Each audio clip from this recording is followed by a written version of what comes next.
Good evening, everyone, and welcome to the Quiet Storm Collective, a space rooted in faith, truth, advocacy, and lived experience, where we amplify voices that heal, stories that matter, and conversations that move us from awareness to action. I'm your host, Latoya Murchison, author, advocate, and your partner in purpose. Tonight's conversation is one you don't want to miss.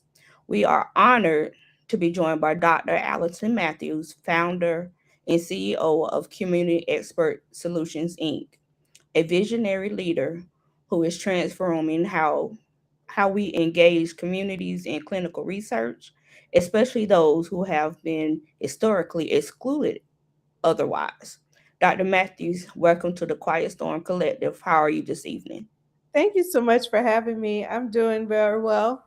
I was just telling you a little bit earlier, I'm a little tired, but we're here and we are present and ready to go. And you are looking amazing and glowing. Thank you. For people who don't know, I'm almost 9 months pregnant. Okay, our first question. Can you share your personal and professional journey? What led you into this work around HIV, faith, and community engagement? Yeah, it's a good, probably long answer, but um, there are several things that led me into the intersection of HIV and faith and community engagement. One is that I grew up in a very religious household. My parents were both very involved in the music ministry in their church and in the Catholic Church in particular. And so it was interesting that my upbringing was very much a Black Catholic experience in the sense that, when you think about the Catholic Church right now, you think about conservative, you know, predominantly white. But that's not the type of church I grew up in. It was very Afrocentric. It was in the middle of the hood. We had drug people who were using substances. We had sex workers in the church. We welcomed and harbored immigrants, undocumented immigrants, and so that was the type of environment that I grew up in, where it was like we welcome all, we don't judge, we love all.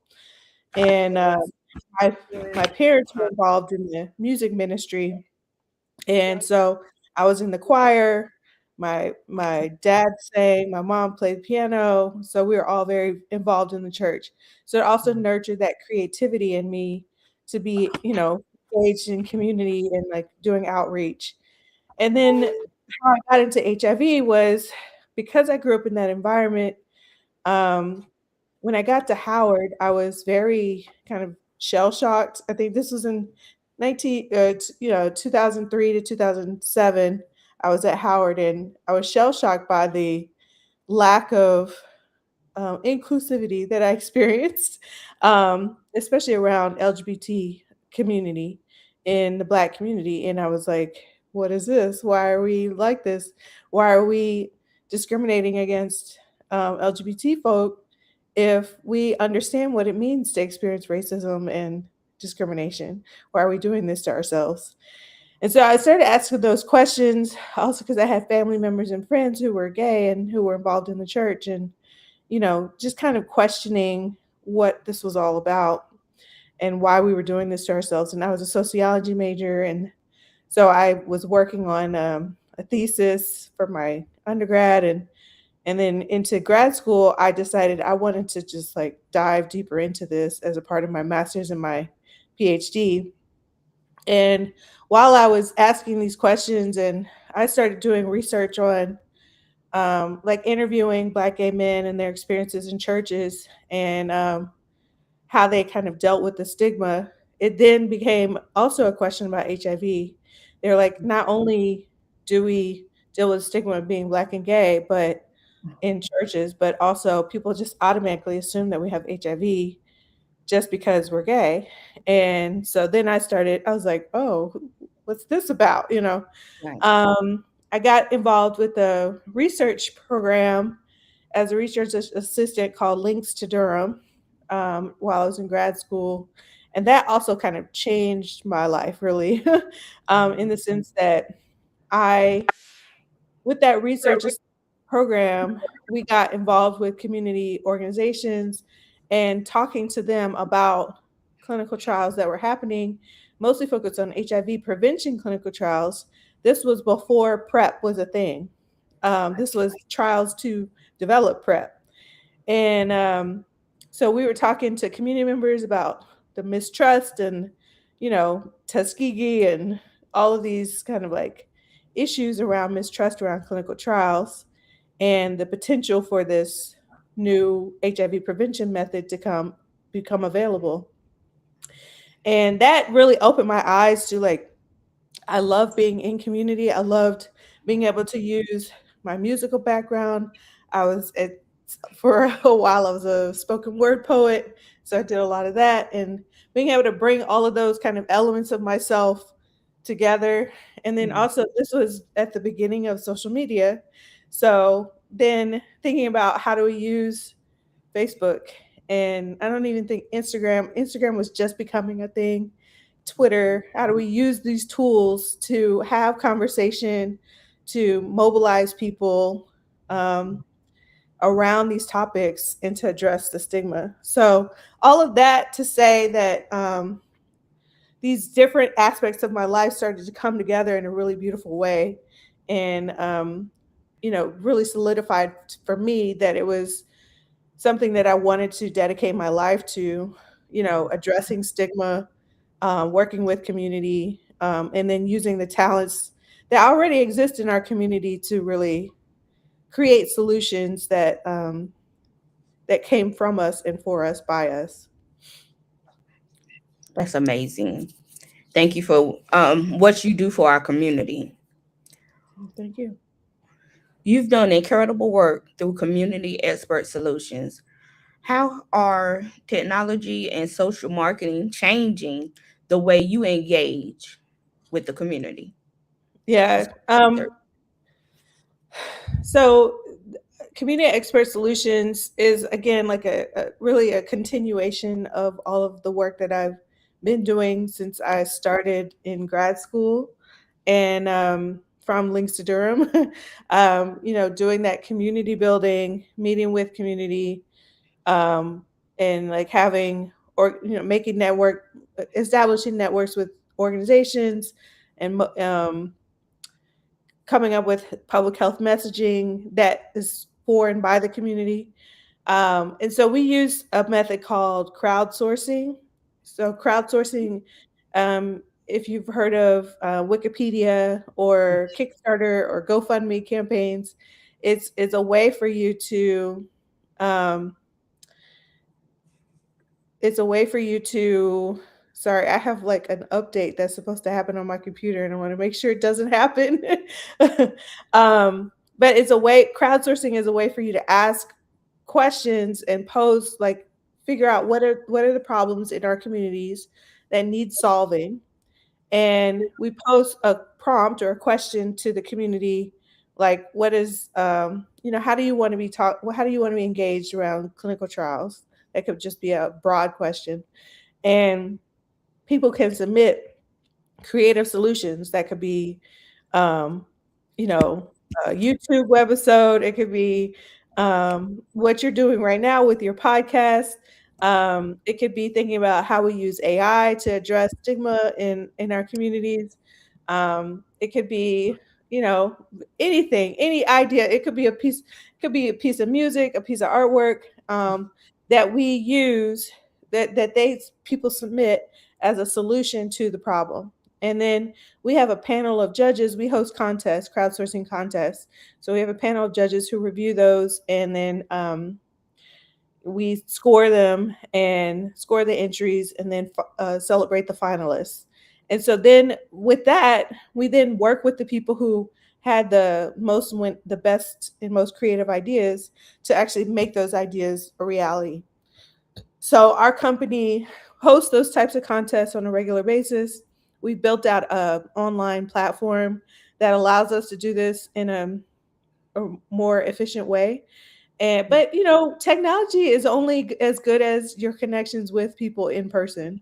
And so we it's really important for us to continue to have those relationships, do in-person events, Um, and then we use a lot of that community knowledge to then inform, and we consult with pharmaceutical companies who don't know how to reach community. And we say, well, we have a direct voice with direct connection with community, and this is what they're saying. This is how they want to be engaged. These are the messages they want to hear. And so we can tailor it to if it's about HIV or if it's about kidneys or about cancer in Baltimore in this neighborhood, right? So like we can use the data in that way. And that's the technology piece of it that then makes it more innovative for us to be able to engage and transform the way that we do clinical trials. Why is it so important for marginalized communities to be included in clinical research and conversations? Woo! Well, there's a lot of reasons. One, we know that we've been exploited. We know that we've had horrible scientific abuses against our communities. Um, and we don't want that to happen again, right? So it is important for us to be at the decision making table. I'm not just talking about participation. Yes, participation is important, and there's reasons behind that, but also we need to be at the decision making table, and how at every level, at how these clinical trials are run, every decision, every flyer, every message, every email that goes out, we need to be at the table, right? Right. um, Deciding how people, where what clinics are they choosing, and are they choosing clinics in our community that we can easily access so that we can participate in these trials, things like that. The other reason is, there's all these medications that are out here. For example, one of them is birth control, and you think about birth control, or if you think about HIV cure, um, birth control has a lot of the clinical trials were run with predominantly white women who were, say, a lower BMI. They were skinny and young, and they're like, oh, then this data that we got from these young white women, we can apply that to everybody.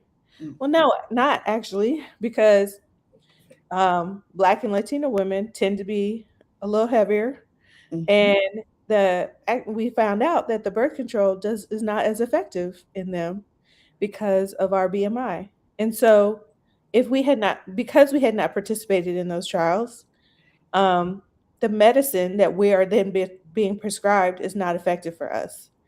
So we need to have representation so that every technology, every medicine is designed with our bodies and our communities in mind. So You've worked extensively at the intersection of faith and HIV. What role do faith communities play in either breaking or reinforcing stigma? yeah, faith communities are so important to this topic because a lot faith leaders and faith communities are the center of our communities, um, especially in rural areas. But I would say this is true across urban and rural areas, that our faith leaders are the trusted confidants. They are the trusted leaders. The faith community is often where you're gathering every week, where your closest friends and family are. Um, it's where we just got asked by the pastor today, can we be in the Easter play? It's like we're so embedded. It's so embedded in our lives that if we're not having these conversations in faith communities, then there's a missed opportunity to engage with our faith, wrestle with our faith in clinical trials.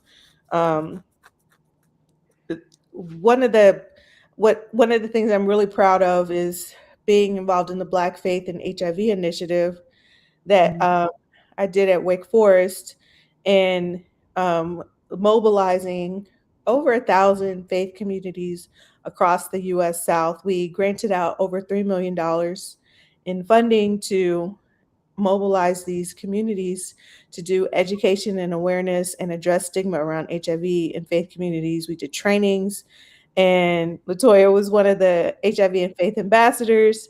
So we established an ambassador program and did trainings with them.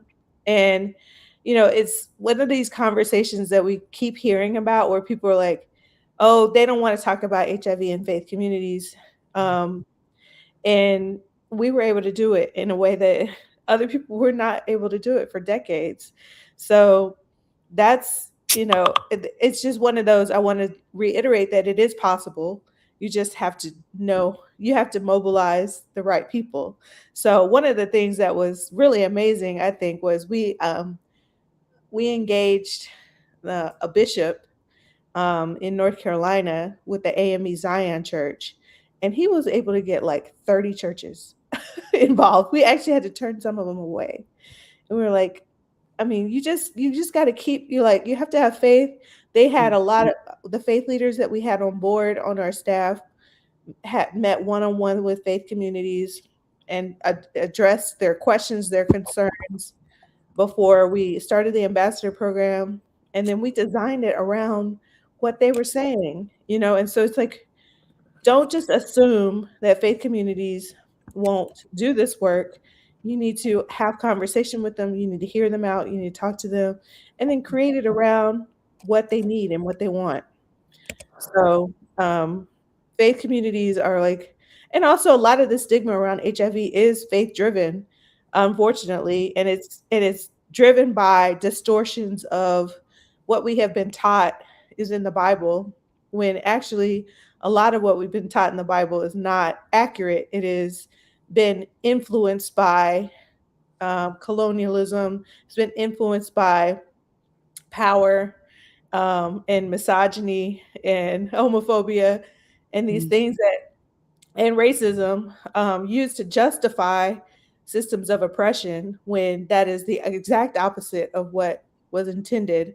And so that was a lot of the work that we were doing, was unpacking and dismantling a lot of the belief systems that have been um, used to justify oppression. And you see that today in evangelical spaces where they're using Christianity to justify anti immigrant sentiment and racism today. And so, that's it's really important for us to challenge those things, not only for HIV, but I mean, honestly, for the survival of our humanity. Right. Speaking back about the Faith and HIV initiative and ambassador program, what does legacy look like for you in this work? Mm.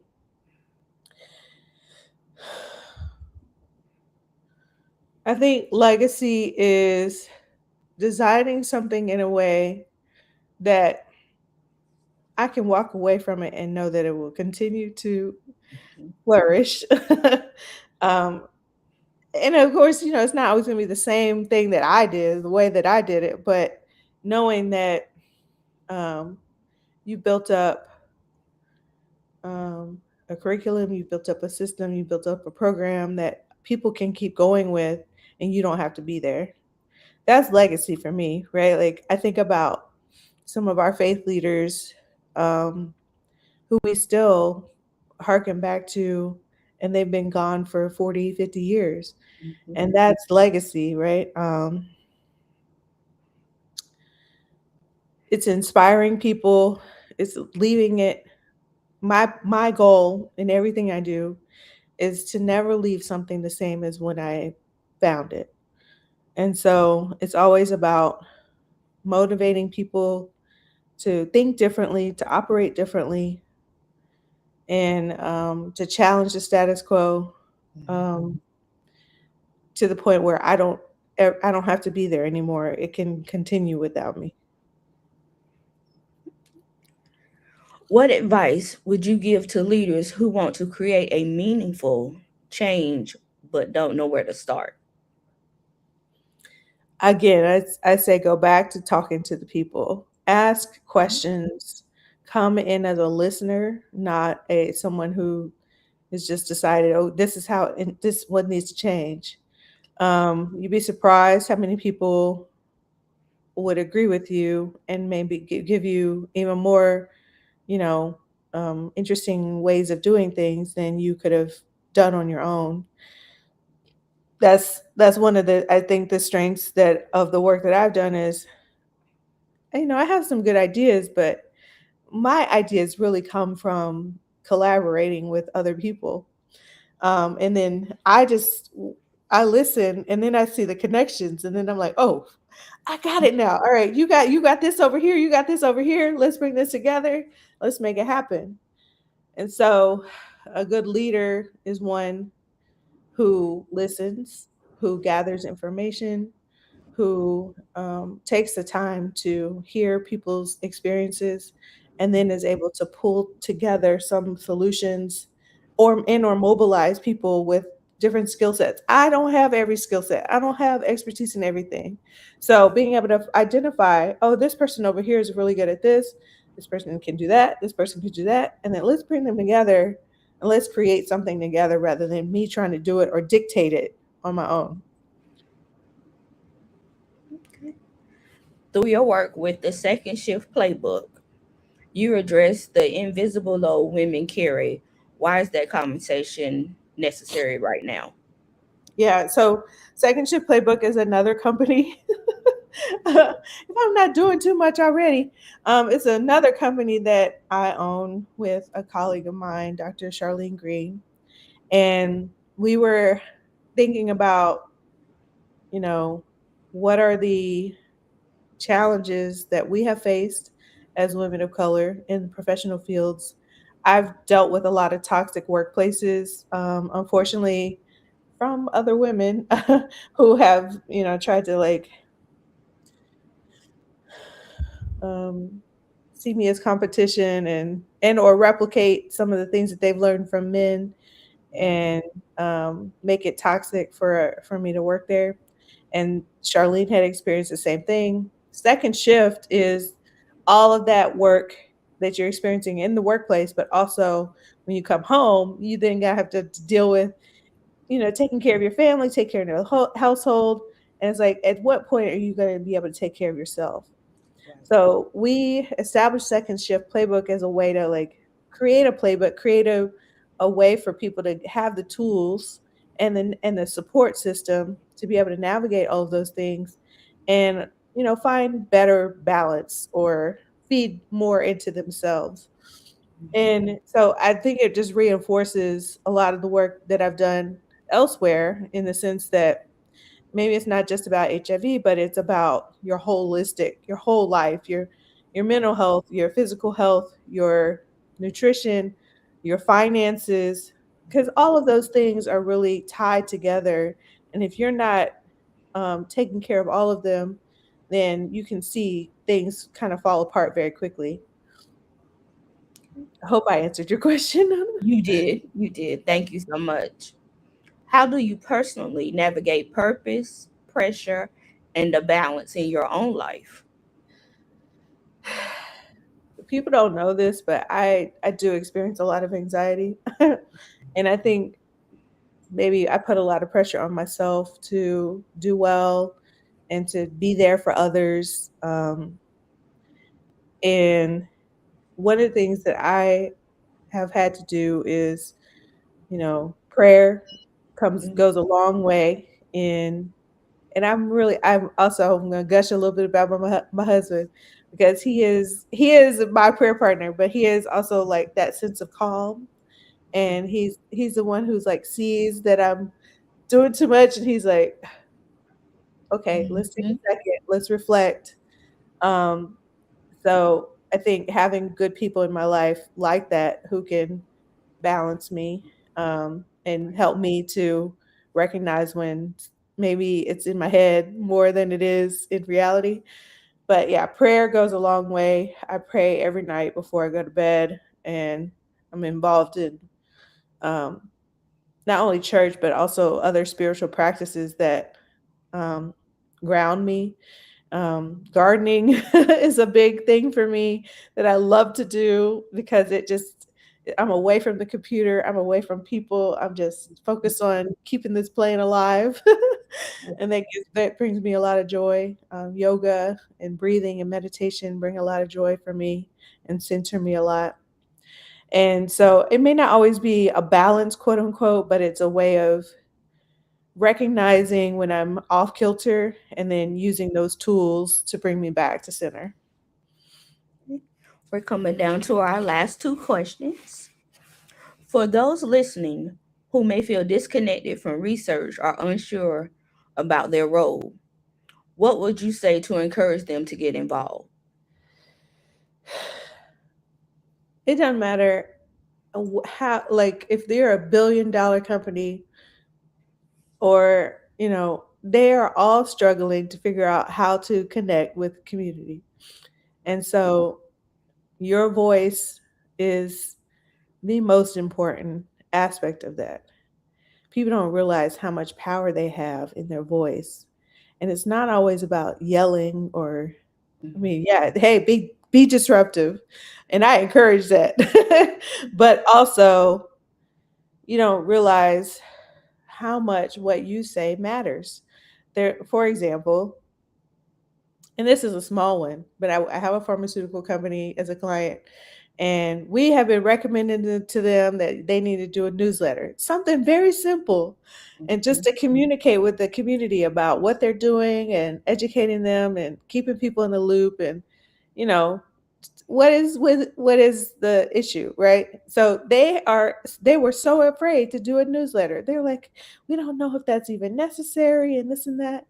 And then they went and talked to their patient advocacy group, a group of leaders. Community leaders said, you need to do a newsletter. Then all of a sudden, it's a great idea and they're going to go for it and they're going to put all these resources behind it. So, like, the community voice is huge. These people really, really care about what you have to say because at the end of the day, you are their customer, you are why they're doing the work. And um, I think, especially for marginalized communities, we assume that we don't have a space at the table, that they don't care about us, or that they're intentionally trying to harm us. And so then we disengage because we're trying to protect ourselves. And I get that. But it's really important for us to, be involved, and so you can contact me. I have ways of getting people involved. I know people oftentimes don't know where to start. Hey, reach out to me. Reach out to Allison Mathews. You can do, so I guess I might be jumping the gun on this, but the ways to reach in, get connected with me, you can go to curatedclinical.com, uh, and email info@curatedclinical.com, and that will come straight to me. And we have ways of getting you involved in advisory boards. We have the crowdsourcing contest. We actually have a contest going on right now where we're asking people to submit their ideas on how they would have a conversation with their family and friends about clinical trials. And it's very quick submission. Doesn't require it does You don't need to be an expert in it. We just want to hear, like, if you were sitting at the kitchen table with your family, what would you say? Mm-hmm. How to help us to kind of like create better messaging. And the winners could get $100 gift card, $75 or $50 for first, second, and third place. So you can go to curatedclinical.com to do that, and email me and let's connect and let's talk. And what organizations are you a part of? That we're trying to build out our network as much as possible so that we can shape and change the way that clinical trials are done. Awesome. Allison, this conversation has been powerful, insightful, and necessary. Your work reminds us that healing is not just personal, it's communicable. That innovation must include everyone, and that faith, when activated, can truly transform systems and lives. To Yeah. everyone listening, if this conversation spoke to you, share it, start a conversation, be a part of the change. This is how we move from awareness to action. Thank you Yeah. for tuning in to the Quiet Storm Collective. I am your host, Latoya Murchison, reminding you that even in the storm, purpose still speaks. Until next time, stay rooted, stay resilient, and keep rising. Thank you. Have a good night. Thank you. Good night.